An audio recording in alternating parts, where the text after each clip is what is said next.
B ভার্বের পরে যদি অন্য কোনো ভার্ব না থাকে তাহলে বি ভার্বগুলো মেইন ভার্ব বা লিঙ্কিং ভার্ব। আর লিঙ্কিং ভার্বের পরের অংশকে আমরা বলি subject complement. Subject complement, complement. Okay, কেন কমপ্লিমেন্ট বলি? কমপ্লিমেন্ট শব্দটার অর্থ হচ্ছে সেম বা সিমিলার। তাহলে এই we equal to meritorious students. এই উই কারা? Meritorious students. এই মেরিটোরিয়াস স্টুডেন্টস কারা? উই। আবার এখানে দেখো উই এবং ইংলিশ কিন্তু সেম না, কিন্তু এখানে উই এবং মেরিটোরিয়াস স্টুডেন্ট সেম। তো কমপ্লিমেন্ট শব্দটার সিনোনিমই হচ্ছে সেম বা সিমিলার বা আইডেন্টিক্যাল।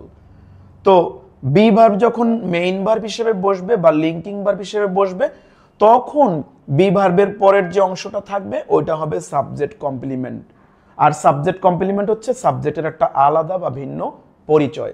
যেমন উই এর একটা ভিন্ন পরিচয় হচ্ছে ব্রিলিয়ান্ট স্টুডেন্টস বা মেরিটোরিয়াস স্টুডেন্ট, যা বলো তোমরা, বা গুড স্টুডেন্টস। হ্যাঁ, তাহলে আমরা কমপ্লিমেন্টের আরেকটা ইনফরমেশন কি পাচ্ছি?